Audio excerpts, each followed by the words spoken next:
अस्सलाम वालेकुम dear students, my name is Murad Ali. Dear students, slides आपकी स्क्रीन पे शो हो रही हैं और मैं सेक्शंस को आपके लिए उर्दू में एक्सप्लेन करूँगा ताकि आपका वैल्यूएबल टाइम बच सके। डियर स्टूडेंट्स, आज के लेक्चर में हम सेक्शन नंबर 7, 8, 9, 10, 11 एंड 12 को डिस्कस करेंगे। तो चलें स्टूडेंट्स, लेट अस स्टार्ट।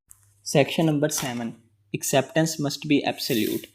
ये सेक्शन हमें ये बताता है कि अगर एक्सेप्टर प्रपोजल को प्रोमिस में कन्वर्ट करना चाहता है तो इसके लिए ज़रूरी है कि एक्सेप्टेंस एब्सोल्यूट और अनक्वालिफाइड हो, यानी ऑफ़र को जूं का तू एक्सेप्ट किया जाए।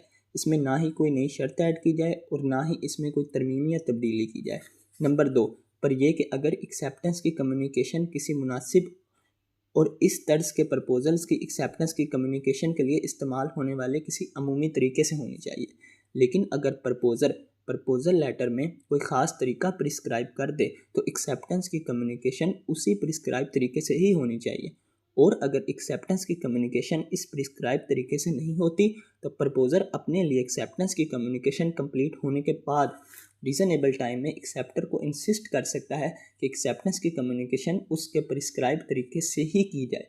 और अगर प्रपोजर ऐसा नहीं करता तो ये मान लिया जाएगा कि उसने एक्सेप्टेंस को एक्सेप्ट कर लिया है। Section 8, acceptance by performing conditions और रिसीविंग कंसिडरेशन।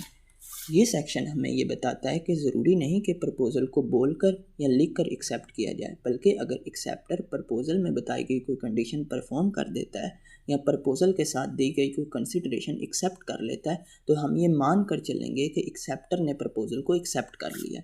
फॉर एग्ज़ाम्पल, ए ये नोटिस पब्लिश करवाता है कि जो कोई उसे उसकी पालतू बिल्ली ढूंढ कर देगा उसे 500 रुपये का इनाम दिया जाएगा।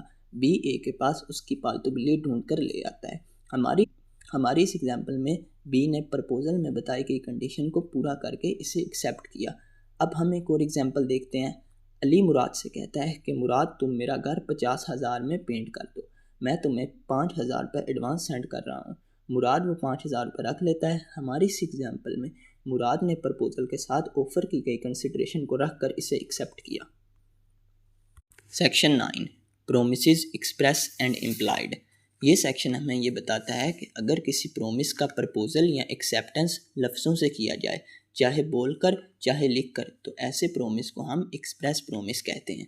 लेकिन अगर किसी प्रोमिस का प्रपोजल या एक्सेप्टेंस लफ्ज़ों के अलावा किया जाए तो ऐसे प्रोमिस को हम इम्प्लाइड प्रोमिस कहते हैं। फॉर एग्ज़ाम्पल, आप एक रक्षा रोकते हैं और रक्षे वाले को कहते हैं कि वो आपको फ़लाँ जगह पर ले चले। अब जैसे ही रक्षे पर बैठे आपने उससे ये इम्प्लाइड प्रोमिस कर लिया कि आप अपनी डेस्टिनेशन पर पहुंचकर उसे किराया दे देंगे। Section 10, what agreements are contracts. इस सेक्शन का पहला पार्ट हमें एक वैलिड कॉन्ट्रैक्ट के इंग्रेडिएंट्स बता रहा है और वो ये कि कॉन्ट्रैक्ट की पार्टीज मेजर होनी चाहिए और साउंड माइंड होनी चाहिए और वो अपनी फ्री कंसेंट के साथ इस कॉन्ट्रैक्ट में एंटर कर रही हों। मज़ीद ये कि कॉन्ट्रैक्ट में इन्वॉल्व कंसिडरेशन लाफुल होनी चाहिए, यानी ये ना हो कि अली साइम से कहे कि मेरे घर के बदले में तो मुझे 50 लाख की हीरोइन डिलीवर कर दो। और सबसे आखिर में कि इस कॉन्ट्रैक्ट का पर्पस लाफुल होना चाहिए। डियर स्टूडेंट्स, इस सेक्शन का दूसरा पार्ट हमें ये बताता है कि अगर पाकिस्तान में इन्फोर्सेबल कोई और ला ये कहता हो कि कॉन्ट्रैक्ट एक्ट में बताई गई कंडीशंस के अलावा किसी ख़ास मुआहदे को लिखा हुआ होना ज़रूरी है, गवाहों की मौजूदगी में होना ज़रूरी है या इस मुआहदे की रजिस्ट्रेशन ज़रूरी है, तो पार्टीज़ को इस लॉ में बताए गए इंग्रेडिएंट को भी पूरा करना होगा। For example, land revenue act ये कहता है कि ज़मीन की खरीदो फरोख्त के मुआहदों का तहरीरी होना ज़रूरी है, तो कॉन्ट्रैक्ट एक्ट में बताए गए इंग्रेडिएंट्स में ये इंग्रेडिएंट भी शामिल हो जाएगा। Section 11, who are competent to contract.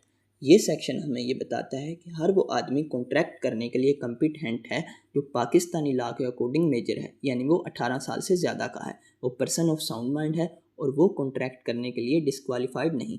अब लॉ के अकॉर्डिंग 4 तरह के लोग कॉन्ट्रैक्ट करने के लिए डिस्क्वालीफाइड हैं। सबसे पहले एलियन एनिमी उस मुल्क का शहरी होता है जिस मुल्क के साथ पाकिस्तान की जंग चल रही हो। दूसरे नंबर पर गैर मुल्की सफ़ीर। तीसरे नंबर पर वो आदमी जिसे सज़ा हुई हो और वो जेल में हो। और चौथे नंबर पर वो आदमी जो इंसॉल्वेंट हो, यानी जो बैंकरप्ट हो और उसका दिवालिया निकल चुका हो। Section 12, what is a sound mind for the purpose of contracting. ये सेक्शन हमें पर्सन ऑफ साउंड माइंड की डेफिनेशन बता रहा है और ये कहता है कि वो आदमी जो कॉन्ट्रैक्ट करने के टाइम पर इसे समझ सके और अपने ज़ाती मफादात पर इसके असरात से मुतल्लिक रैशनल जजमेंट्स ले सके, तो ऐसा her mind person of sound mind होता है। अब वो आदमी जो अमूमन साउंड माइंड रहता है मगर कभी कभी अनसाउंड माइंड हो जाता है, तो जिस वक्त वो अनसाउंड माइंड हो जाए वो कॉन्ट्रैक्ट नहीं कर सकता। इसी तरह जो आदमी अमूमन इनसेन रहता है मगर कभी कभी वो साउंड माइंड हो जाए, तो जिस वक्त वो साउंड माइंड हो जाए वो कॉन्ट्रैक्ट कर सकता है। फॉर एग्जांपल, अली वैसे तो साउंड माइंड रहता है मगर कभी कभी बुखार की वजह से वो हज़यानी हालत में चला जाता है, तो जिस वक्त वो हज़यानी हालत में चला जाए वो कॉन्ट्रैक्ट नहीं कर सकता क्योंकि वो कॉन्ट्रैक्ट की टर्म्स को समझ ही नहीं सकता।